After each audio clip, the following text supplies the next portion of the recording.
So Ryan, you talked about something specific that we want to talk about with Adam. Yeah. And something that Adam did that is it's impressive. And specifically related to, I heard you say cactus. But, mine, yeah. It's a copper mine in Arizona that Adam helped permit within 3 years. And what is it called? It's called cactus? Yeah. So, all right. Yeah. Let's have you take it. Let me provide some context to this. All right. So, I don't want to take credit for the permitting portion. You missed a great opportunity. We have a fantastic team member who works for the parent company, Arizona Sonoran. Okay.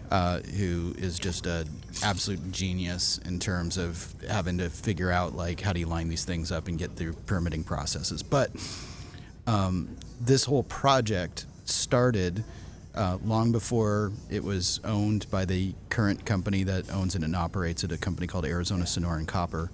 Okay. It was a group of guys. We're just buddies, a couple of geologists and the permitting guy I just spoke about, and a lawyer. We just get together, get beer about once a month, and talk about mining projects. And one thing led to another, and we started talking about, could we actually do something? Went out, staked a handful of mining claims, looked into a number of projects, but really kind of honed into what we knew. Knowing how much trouble these operations have to go through when you have what's called a federal nexus. So in the United States, the vast majority of the land in the western United States is federal.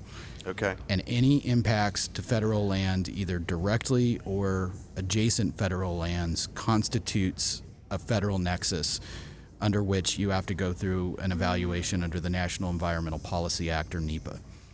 NEPA typically adds 10, 15, 20, sometimes more, depending on litigation and the nature of the litigation. But it's a substantial drag on permitting timeframes.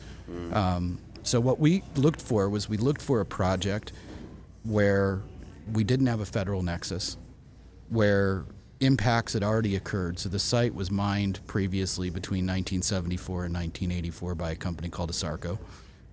It was one of the properties that went into ASARCO's bankruptcy. The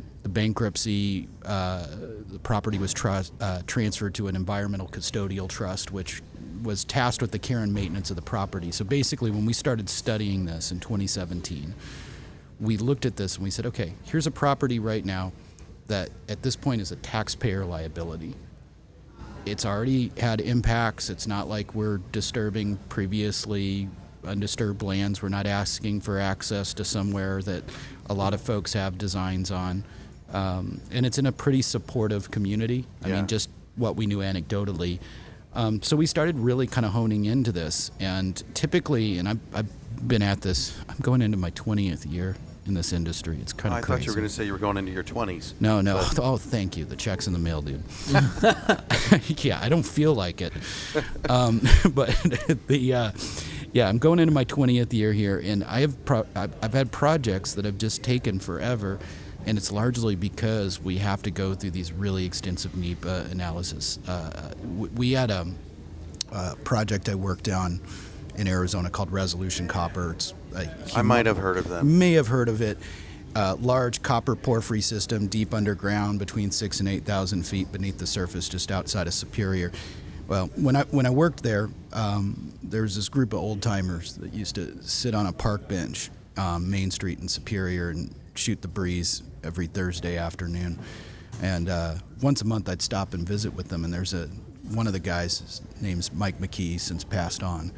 But he used to say, Adam, I want to see this mine built before I'm in diapers. And I'd look at him and I'd say, Mike, I want to see it built before I'm in diapers. and the truth of the matter is that all of this extra process, all of this extra evaluation does not provide any additional environmental, human rights clearances, considerations. You don't end up with a better mine because of NEPA.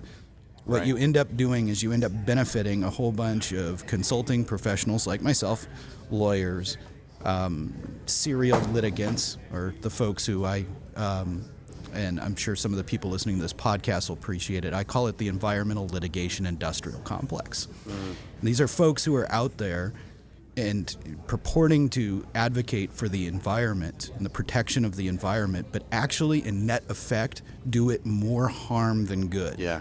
So it's basically. I've worked for some of those organizations as a contractor, so I know exactly what you're talking about. Exactly, and so it doesn't shift the need. It doesn't shift the need for hard rock minerals and all of these things that folks who myself included, care deeply about the environment and how we leave this for future generations, really have to look at what are the consequences of what we do. And the consequence of what they do at places like Center for Biological Diversity, which, by the way, is the largest law firm in the city of Tucson.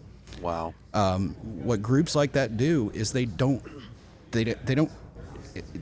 negate the environmental impact. They shift it to unregulated jurisdictions where you have human rights issues, where you have a whole host of things that don't leave this world a better place. Yeah. And so, bringing this kind of back to better in our backyard, the whole... Which is my backyard and your backyard.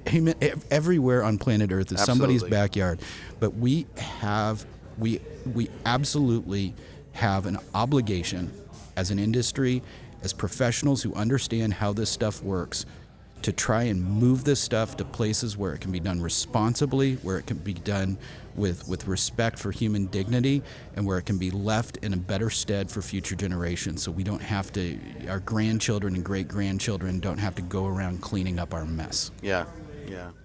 Ryan, just to give people some context of what we're talking about here, how long, I don't think that the average person, I actually don't think most people, unless they're in your industry, know or have the context of how long typical permitting processes take.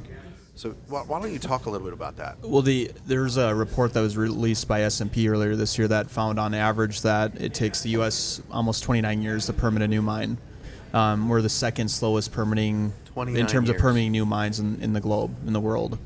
I forget who number one is. I think it's Zambia or some, I forget which, but It's Zambia. Yeah, it's Zambia, and it takes on average 29 years. And so, like some of these projects that we talk about, like, Resolution Copper technically has been in the permitting process for 11 years, but people have been talking about it for a lot longer than that. I mean, it's been a project that's been talked about for decades. And, one of the examples that I like to point to is here in Minnesota with New Range Copper Nichols North Med project. It's in year 19 of permitting, and it has to go through both state and federal, and that's an issue and something needs to be changed pretty quickly.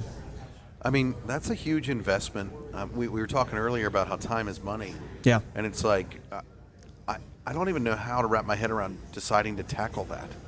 Do you know what I mean? Because you're not going to get it permitted until you might not even be involved. Well, it's also even, just a human ethics issue, or, like when you're talking, what Adam was alluding to earlier, when you're talking about dignity in the work that you're doing. Yeah.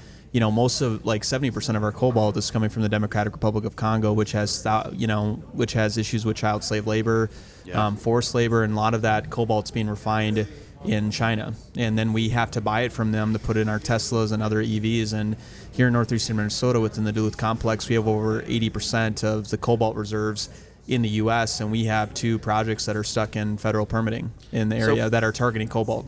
So for people...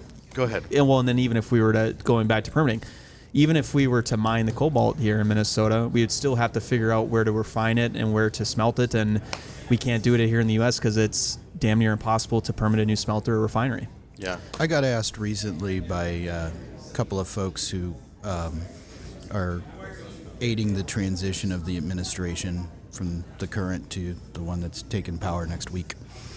And these are not mining experts by any scope, and so I try to kind of bust this down as simply as possible. If the federal government decided tomorrow to to use the Defense Production Act, basically put let's just say hypothetically, a 500-mile fence around the middle of Nevada, a state known for its geology, and told the industry, get in there and figure it out. Yeah. Minimum. Key word here is minimum. 5 years. To be able just to figure out where we have a resource, how are you going to build an operation, how are you going to deal with the workforce, how are you going to deal with all of the infrastructure issues associated with it. So when we look at this graph of where things are going right now, and you look at base and precious metals, you look at current supply adjusting for when that's trailing off, and you look at near supply things that we're pretty sure are going to come online. Yeah.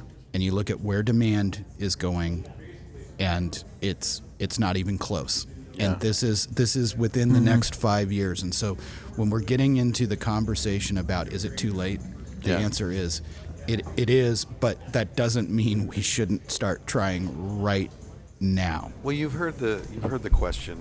When's a good time to plant an oak tree? Yeah. Either 100 years ago, or today. Yeah. And so it's like, Ain't that the truth? I mean, that's the reality of it, and that's what legacy is, and that's what we're talking about. That's why we're all here. We've except for Ryan, we've flown here or drove here or whatever. I guess you drive too. Yeah. Yeah. But I mean, 20 minutes. We're here.